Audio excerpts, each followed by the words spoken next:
எத்தனை புதிய இயக்கங்கள் வந்தாலும் நம்மோடு போட்டி போட ஒரு தலைவனும் வர வாய்ப்பில்லை.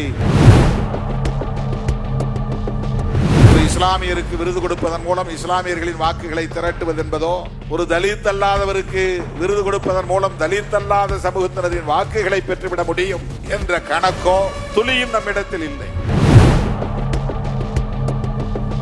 சாதியின் பெயரால் உழைக்கிற மக்களே இன்னொரு உழைக்கும் சமூகத்தினரை செருப்பு போட்டு போகாதே, சைக்கிள் ஓட்டாதே என்று ஒடுக்குவதும் மனித உரிமை மீறல் தான். அம்பேத்கர் என்ன ஒரு குறிப்பிட்ட சாதிக்காக மட்டும் பாடாற்றியவரா? இந்த புதிய தேசத்தை, புதிய இந்தியாவை கட்டமைப்பதற்கு அவர் பங்களிப்பு செய்தவர் அல்லவா? அவருடைய பெயரை தம் பிள்ளைகளுக்கு சூட்டுவதற்கே இங்கு தயக்கம் இருக்கிறது. அதை அருவருப்பாக பார்க்கிற உளவியல் இருக்கிறது.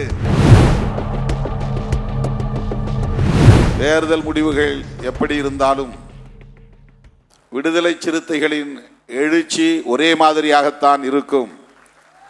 அது ஒருபோதும் மாறியதில்லை. வென்றாலும் சரி, தோற்றாலும் சரி.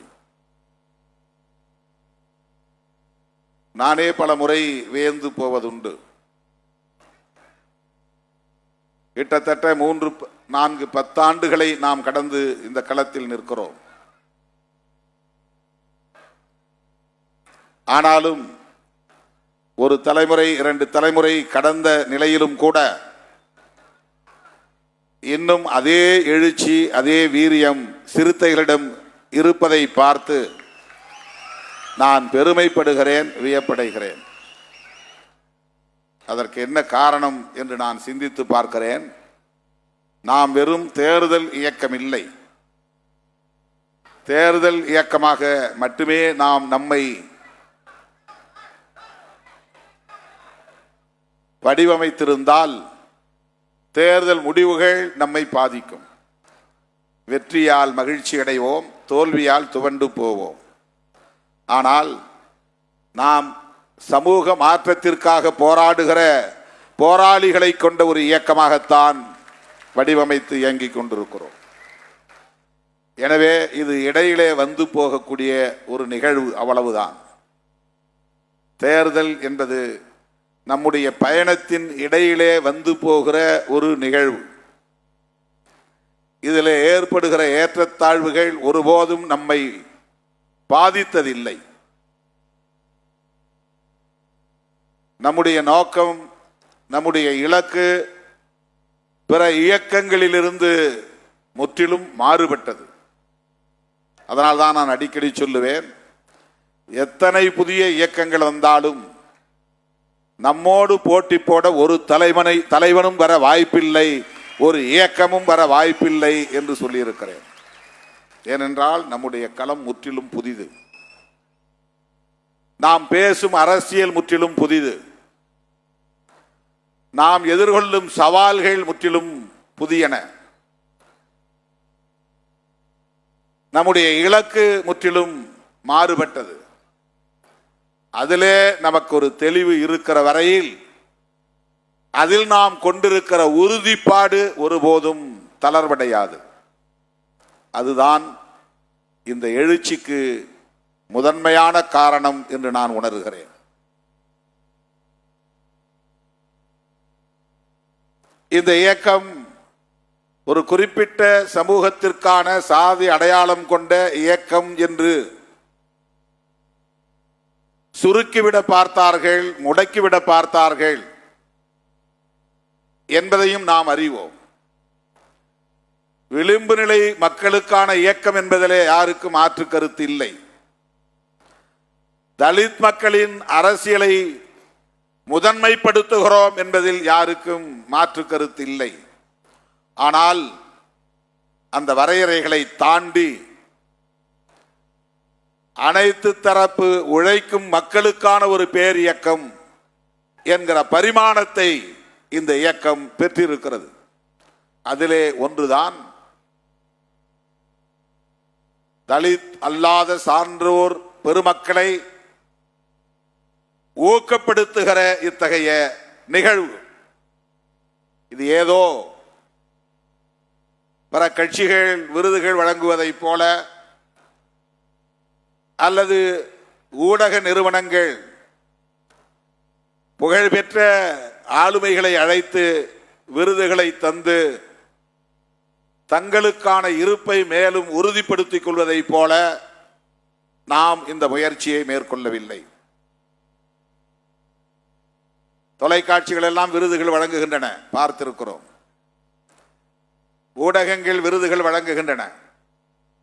திரைத்துறையிலே, கலைத்துறையிலே, இலக்கியத்துறையிலே, அரசியல் துறையிலே யாரெல்லாம் புகழ்பெற்ற ஆளுமைகளாக இருக்கிறார்களோ அவர்களை எல்லாம் அழைத்து வந்து அவர்களின் புகழ் வெளிச்சத்திற்கு மேல் அதிக வெளிச்சத்தை போட்டு காட்டி தங்களுக்கான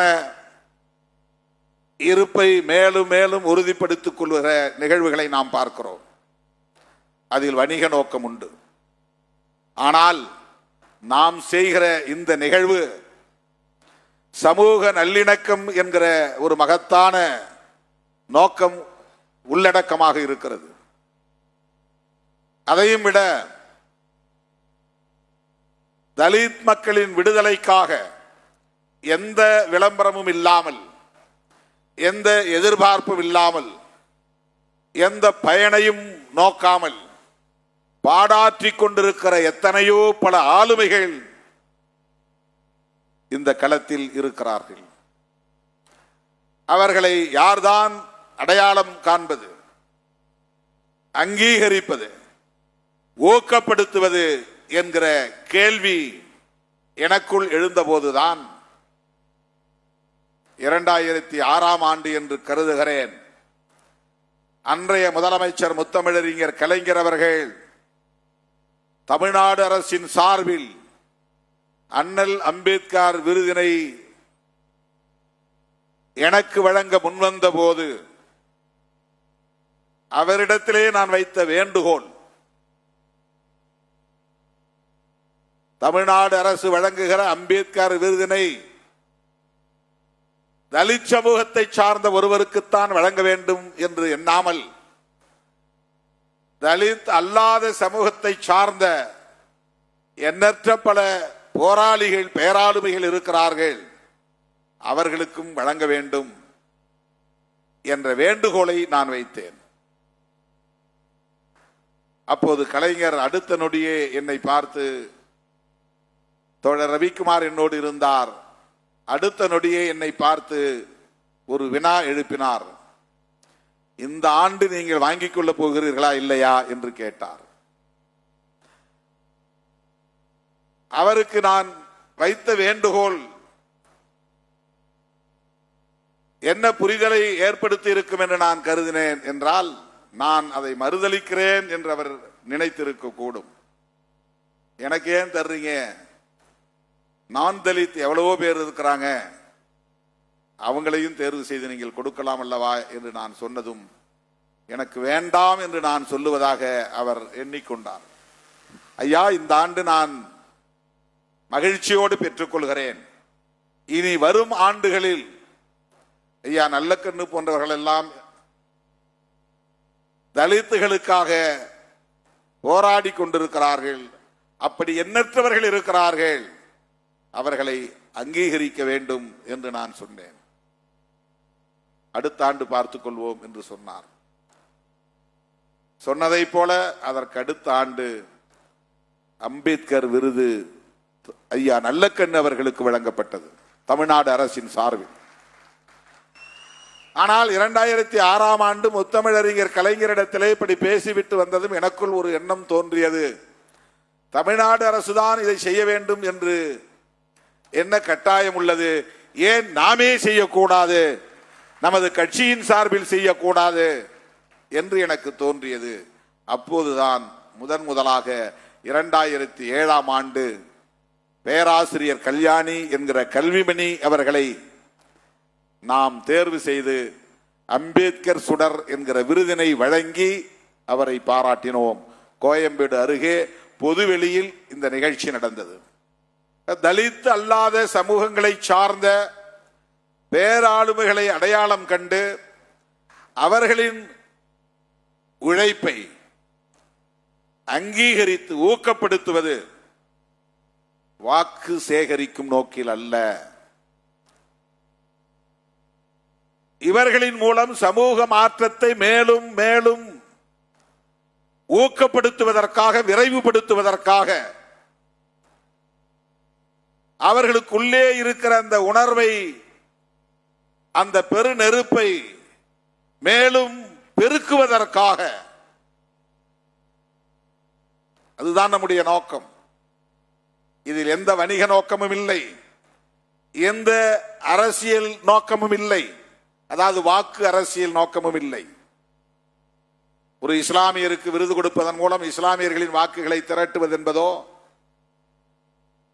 ஒரு தலித் அல்லாதவருக்கு விருது கொடுப்பதன் மூலம் தலித் அல்லாத சமூகத்தினரின் வாக்குகளை பெற்றுவிட முடியும் என்ற கணக்கோ துளியும் நம்மிடத்தில் இல்லை.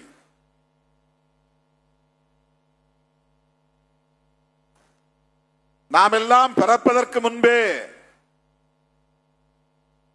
விடுதலை சிறுத்தைகள் என்கிற இயக்கம் உருவாவதற்கு முன்பே இந்த சாதிய கட்டமைப்பை தகர்க்க வேண்டும் என்கிற முற்போக்கு எண்ணம் கொண்ட பேராளுமைகள், எவ்வளவோ பேராளுமைகள் களத்தில் பணியாற்றி இருக்கிறார்கள்.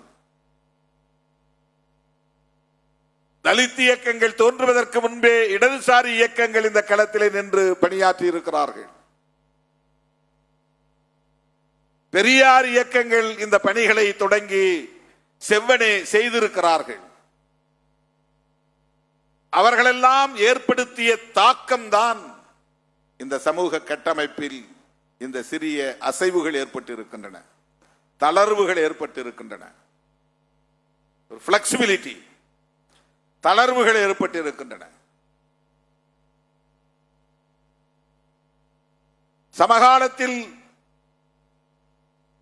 அம்பேத்கர் இயக்கங்கள் அல்லது தலித் இயக்கங்கள் உருவாகாமல் இருந்த அந்த சமகாலத்தில்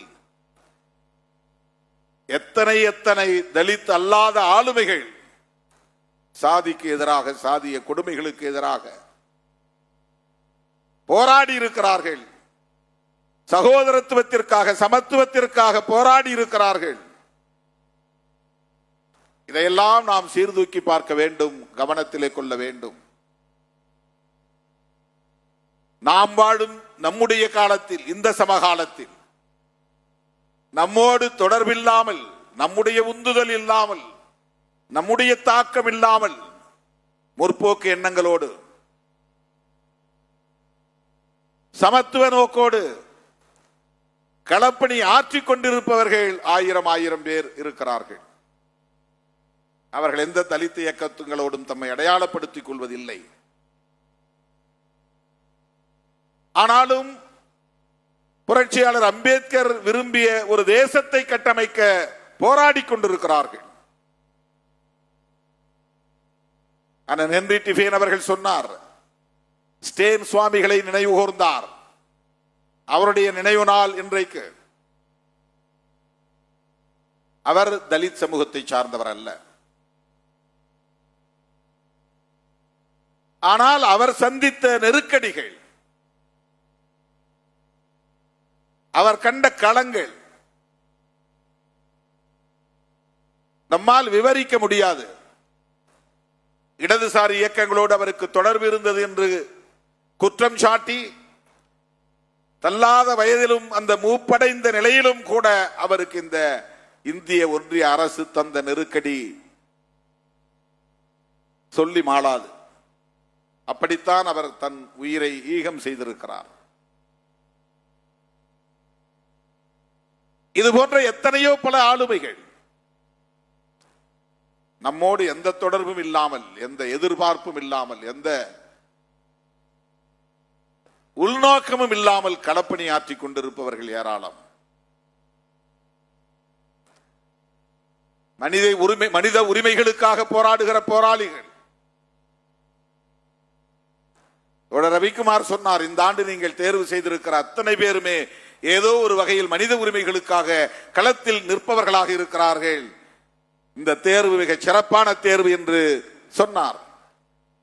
இவர்களெல்லாம் அரசியல் களத்திலே புகழ்பெற்ற ஆளுமைகள் இல்லை, தோழர் மு வீரபாண்டியன் அவர்களை தவிர. என்னுடைய பேராசிரியர் அவ்வப்போது என் கவனம் கல்வியை நோக்கி குவிமையப்படுத்தப்பட வேண்டும் என்கிற நல்லெண்ணத்தின் அடிப்படையில் இவன் எக்கேடாவது கெட்டு போகட்டும் என்று கருதாமல், இவன் படித்தால் என்ன படிக்காவிட்டால் என்ன என்று பொருட்படுத்தாமல் இருந்து விடாமல், ஒரு பொறுப்புள்ள பேராசிரியராக அன்றைக்கு என்னை அழைத்து என் சமூக பின்னணியை, குடும்ப பின்னணியை, பொருளியல் பின்னணியை கேட்டு உணர்ந்து என்னை நல்வழிப்படுத்திய அந்த புள்ளி இருக்கிறதே, அதுதான் தோழர்களே நன்றி பெருக்கோடு எண்ணி பார்க்க வேண்டிய ஒன்று. எனக்கு பேராசிரியராக இருந்தார் என்பதற்காக, நன்றி செலுத்த வேண்டும் என்பதற்காக நான் இந்த தேர்வை செய்யவில்லை. அவருக்குள் இருக்கிற முற்போக்கான எண்ணம் என்னை ஈர்த்திருக்கிறது. பெரியாரிய சிந்தனை என்னை ஈர்த்தது. அவருக்கு மறந்து போயிருக்கும், ஒரு கருத்தரங்கம் அவர் ஏற்பாடு செய்திருந்தார். கிரைம்ஸ் எகெயின்ஸ்ட் உமன் என்கிற தலைப்பில் நடந்த ஒரு செமினார். அதிலே ஒரு ஆளுமை வந்து பேசும்போது பொதுமக்களிடமிருந்து கருத்து கேட்டார்கள். அப்போது நான் மாணவன், ஆனாலும் எழுந்து அப்போது ஒரு கேள்வியை எழுப்பினேன். அந்த கேள்விக்கு அவர் பதில் சொன்னார். ஆனால் அது மிகவும் கான்ட்ரவர்ஷியலான ஒரு முரண்பாடான கேள்வி.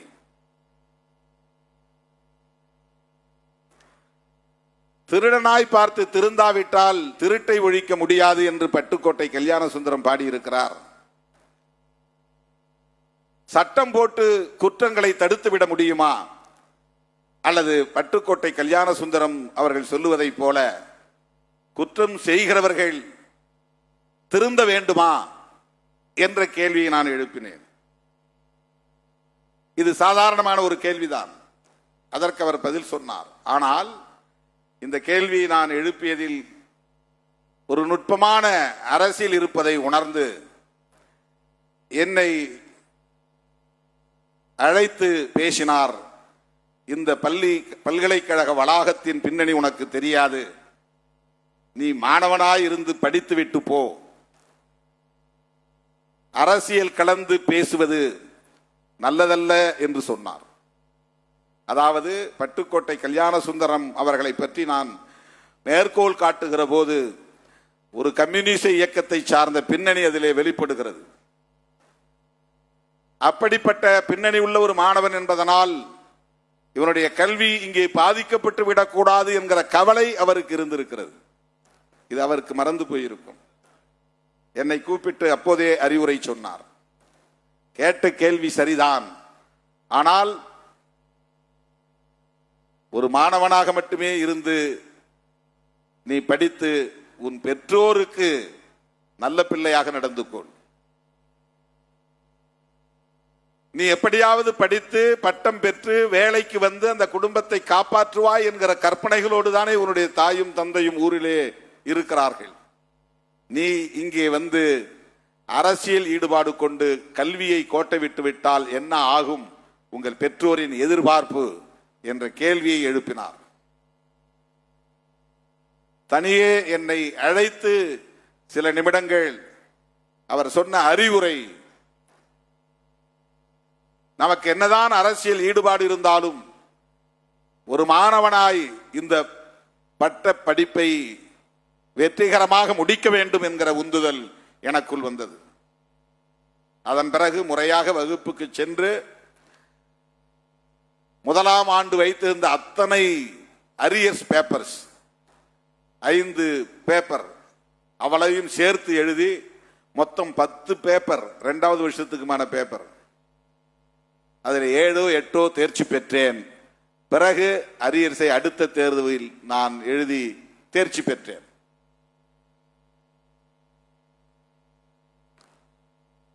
ஒரு எளிய குடும்பத்தில் பிறந்த பிள்ளை கல்வியை பெற வேண்டும். அதன் மூலம்தான் அந்த குடும்பத்தில் ஒரு மாற்றம் நிகழும் என்கிற அந்த உணர்வு இருக்கிறதே, அது சாதியை கடந்த உணர்வு, மதத்தை கடந்த உணர்வு, முற்போக்கு உணர்வு என்பதை நாம் புரிந்து கொள்ள வேண்டும். வேளையில் அமர்ந்திருக்கிற ஒவ்வொரு ஆளுமையும் அப்படி எல்லா வரம்புகளையும் தாண்டி எளிய மக்களுக்காக, விளிம்புநிலை மக்களுக்காக சிந்திக்கக்கூடிய ஆளுமைகள். அண்ணன் ஹென்றி டிஃபேன் அவர்களை 1980 காலகட்டத்தில் மதுரையிலே நான் சந்தித்தேன். அமெரிக்கன் கல்லூரி வணிக வளாகத்தில் அவர் 2வது மாடி என்று கருதுகிறேன். அங்கே சட்ட அலுவலகம் போட்டிருந்தார், வழக்கறிஞர் அலுவலகம். அவரை சந்திப்பதற்காக என்னை அழைத்து சென்ற போதுதான் அவர் என்னிடத்திலே முதலாக அந்த சட்டத்தை பற்றி சொன்னார். என்ன சட்டம் என்றால் வன்கொடுமைகள் தடுப்பு சட்டம். 1989ஆம் ஆண்டு வந்திருக்கிற சட்டம், புதிதாக வந்திருக்கிறது. இந்த சட்டத்தை நடைமுறைப்படுத்தினாலேயே வன்கொடுமைகளை தடுக்க முடியும். ஏதோ ஒரு சாதி வன்முறையை பற்றி பேசுவதற்காக நான் அவரை பார்க்க போனேன். அன்று நாள் முதல் இன்றைய நாள் வரையில் அவர் முன்னெடுக்கிற அத்தனை மனித உரிமைக்கான போராட்டங்களிலும் தவறாமல் என்னை அழைத்துக் கொண்டிருக்கிறார். நானும் பங்கேற்று வருகிறேன். இதுதான் நம்மை இணைக்கிறது. வேறு எந்த வாக்கு அரசியல் நோக்கமும் இல்லை. அவருடைய மேடைகளில் நான் பேசும்போது சொல்லுவது உண்டு, காவல்துறையினரால், சிறைத்துறையினரால், அதிகார வர்க்கத்தினரால் செய்யப்படும் ஒடுக்குமுறைகள் மட்டும் மனித உரிமை மீறல்கள் இல்லை. சாதியின் பெயரால் உழைக்கிற மக்களே இன்னொரு உழைக்கும் சமூகத்தினரை செருப்பு போட்டு போகாதே, சைக்கிள் ஓட்டாதே என்று ஒடுக்குவதும் மனித உரிமை மீறல் தான். சாதிய வன்கொடுமைகளும் மனித உரிமை மீறல் தான் என்று அவர் ஏற்பாடு செய்த மேடைகளில் நான் முழங்கி இருக்கிறேன். அதாவது அரசு நிர்வாகத்தின் மூலம் மனித உரிமை மீறல்கள் நிகழ்கின்றன என்பதில் மட்டும் கவனம் செலுத்தினால் போதாது. சாதியின் பெயரால் நிகழ்கிற ஒடுக்குமுறை ஒவ்வொன்றும் மனித உரிமை மீறல் தான். எனவே சாதிய ஒடுக்குமுறைகளையும் சேர்ந்து எதிர்க்க வேண்டும் என்கிற கருத்தை அவருடைய மேடைகளில் நான் பதிவு செய்திருக்கிறேன். இப்படி நாங்கள் 3 பத்தாண்டுகளாக இந்த களத்தில் கைகோர்த்து நிற்கிறோம். பாலபிரஜாபதி அடிகளார் அவர்கள் அன்பு தேசம் என்கிற ஒரு இயக்கத்தை தொடங்கிய போது என்னை அழைத்தார். எல்லோரும் அப்போது ஆளாளுக்கு கட்சி தொடங்கிய காலம் அது. வெவ்வேறு பெயர்களில் கட்சியை தொடங்கினார்கள். அப்போது அன்பு கொடி என்று ஒரு கொடியை அறிமுகப்படுத்தினார். இந்த தேசம் அன்பு தேசமாக மாற வேண்டும் என்கிற விருப்பின் அடிப்படையில் அவர் ஒரு அரசியல் இயக்கம் தொடங்கினார், அன்பு தேசம் என்கிற ஒரு இயக்கம். அந்த தொடக்க நிகழ்விலே என்னை அழைத்து சிறப்பித்தவர் நம்முடைய அடிகளார் அவர்கள். அந்த கூட்டத்தில் நான் சொன்னேன், ஐயா, அம்பேத்கர் என்கிற பெயர் தலித்துகளின் தெருக்களில் மட்டும்தான் உச்சரிக்கப்படுகிறது. வேறு எந்த சமூகத்திலும் யாரும் மறந்தும் தம்முடைய பிள்ளைகளுக்கு அம்பேத்கர் என்று பெயர் சூட்டுவதில்லையே, இது ஏன்? யாரிடம் சாதி உணர்வு மேலோங்கி இருக்கிறது? அம்பேத்கர் என்ன ஒரு குறிப்பிட்ட சாதிக்காக மட்டும் பாடாற்றியவரா? இந்த புதிய தேசத்தை, புதிய இந்தியாவை கட்டமைப்பதற்கு அவர் பங்களிப்பு செய்தவர் அல்லவா? அவருடைய பெயரை தம் பிள்ளைகளுக்கு சூட்டுவதற்கே இங்கு தயக்கம் இருக்கிறது. அதை அருவருப்பாக பார்க்கிற உளவியல் இருக்கிறது. ஆனால் தலித்துகளின் தெருக்களில் பாருங்கள், காமராஜர் என்ற பெயர் இருக்கும், பிள்ளைகள் இருப்பார்கள். ஒரு தெருவுக்கு 2 பேராவது காமராஜ் இருப்பார்கள். இந்த தெருவுக்குள்ளே வந்து பாருங்கள், எத்தனையோ பெண் பிள்ளைகளுக்கு இந்திரா காந்தி என்று பெயர் இருக்கும், ஜெயலலிதா என்று பெயர் இருக்கும், கருணாநிதி என்று பெயர் இருக்கும், பக்தவச்சலம் என்று பெயர் இருக்கும். தலித்துகள் ஒருபோதும் சாதி அடிப்படையில் சிந்திப்பதில்லை.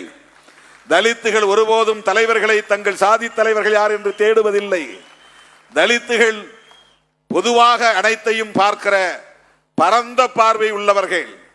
இவர் எங்கள் சாதி இல்லை என்று எந்த தலைவரையும் தலித்துகள் புறக்கணித்ததில்லை. இந்த தெருக்குள்ளே உள்ளே நுழைந்தால் அத்தனை சாதி தலைவர்களின் பெயர்களும் தலைவர்கள் என்கிற அந்த பார்வையில் சூட்டப்பட்டிருக்கும். ஆனால் தலித் தெருவை அடுத்த எந்த தெருவிலும் தப்பித்தவறி கூட அம்பேத்கர் என்ற பெயரை கேட்க முடியாது. இந்த கவலையை நான் வெளிப்படுத்திய போது உடனே எழுந்த அடிகளார் அந்த மேடையிலேயே சொன்னார், எங்கள் ஐயா வழியை பின்பற்றக்கூடிய குடும்பத்தில் ஒருவருக்கு அடுத்து பிறக்க போகிற ஆண் பிள்ளைக்கு நான் அம்பேத்கர் என்று பெயர் சூட்டுவேன். ஒரு பிள்ளைக்கு மட்டுமல்ல, நூற்றுக்கணக்கிலே ஆயிரக்கணக்கிலே இனி அந்த பெயரை நான் சூட்டுவேன் என்று சொன்னார். அதன்படி ஒரு பிள்ளை பெற்ற தாய் தந்தையர் எடுத்து வந்து அன்புவனம் என்கிற அவருடைய ஆசிரமத்தில் கொண்டு வந்தவர் கையிலே கொடுத்து பெயர் சூட்ட விரும்பிய போது, கொஞ்சம் இருங்கள், நான் திருமாவளவனை அழைக்கிறேன் என்று எனக்கு தொலைபேசி போட்டு வர சொல்லி சாமி தோப்பிலே என் முன்னால் அந்த பிள்ளைக்கு செக்க செவேல் என்று பிறந்திருந்த அந்த பிள்ளைக்கு, வெள்ளைக்காரன் பிள்ளை என்பதை போல இருந்த அந்த பிள்ளைக்கு, அந்த குழந்தைக்கு அம்பேத்கர் என்று என் முன்னால் பெயர் சூட்டினார்.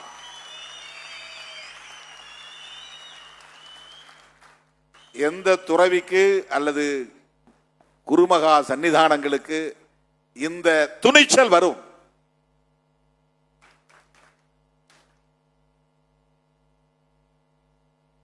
அந்த பையன் இன்னமும் அம்பேத்கர் என்கிற பெயரிலேயே லயோலா கல்லூரியில் படித்து பட்டம் பெற்று இப்போது திரை கதாநாயகனாக மாறிவிட்டான். திரை கதாநாயகனாக இருக்கிற அவன் பெயர் அம்பேத்கர் என்றே திரையில் வருகிறது. அடிகளார் என்னை அந்த மேடையில் சொன்னார், இனி திருமாவளவன் என் தத்து பிள்ளை என்று சொன்னார். அதன் அடிப்படையில் தான் அவர் குடும்பத்தில் நடந்த திருமண நிகழ்ச்சிகளை என்னை முன்னிறுத்தி நடத்தினார். இப்போது நான் நெகிழ்ந்து போனேன். எனது இறுதி சடங்குகளை திருமாவளவன் இருந்துதான் செய்ய வேண்டும் என்று இந்த மேடையிலே அறிவித்திருக்கிறார். தோழர்களே, இப்படிப்பட்ட ஆளுமைகள் வெளிச்சத்திற்கு வராமலேயே, பொதுவெளிக்கு வராமலேயே, மெயின் ஸ்ட்ரீம் அந்த மைய நீரோட்டத்திற்கு வராமலேயே எவ்வளவோ பேர் இருக்கிறார்கள். அவர்களையெல்லாம் அடையாளம் காண்பதுதான் இந்த நிகழ்வின் நோக்கம். மேடையில் அமர்ந்திருக்கிற ஒவ்வொருவரை பற்றியும் நான் அப்படி பேச முடியும். தோழர் போ வேல்சாமி அவர்கள், தோழர் ரவிக்குமார், பேராசிரியர் ஆ மார்க்ஸ் ஆகியவர்கள் 80களின் 90களின் அந்த காலகட்டத்தில் நடத்திய நிறப்பிரிகை என்கிற இதழ் அரசியல் அரங்கில் பெரும் உரையாடலை தொடங்கி வைத்த இதழ். நான் அப்போது கோவையிலே அரசு ஊழியராக பணியாற்றி கொண்டிருந்த போது 90-91 அந்த காலகட்டத்தில் சில நண்பர்கள் தேடி வந்து எனக்கு அந்த இதழை கொடுப்பது உண்டு. அப்போது ரவிக்குமார் அவர்களின் கட்டுரை, பேராசிரியர் ஆ மார்க்ஸ் அவர்களின் கட்டுரைகள், தோழர் போ வேல்சாமி அவர்களின் கட்டுரைகள், பிரேம் அவர்களின் கட்டுரைகள், ரமேஷ் அவர்களின் கட்டுரைகள் என்று பல தோழர்களின் கட்டுரைகளை எல்லாம் படிக்கிற வாய்ப்பை பெற்றவன் நான். அந்த அடிப்படையில் தான் தோழர் ரவிக்குமார் அவர்களை நான் கட்டாயப்படுத்தி பதவியை ராஜினாமா செய்துவிட்டு சிறுத்தைகள் இயக்கத்திலே நீங்கள் சேர வேண்டும், ஒரு இயக்கத்தோழராக இருந்து உங்கள் களப்பணிகளை நீங்கள் ஆற்ற வேண்டும் என்று வற்புறுத்தி அவரை பதவி விலகச் சொன்னேன்.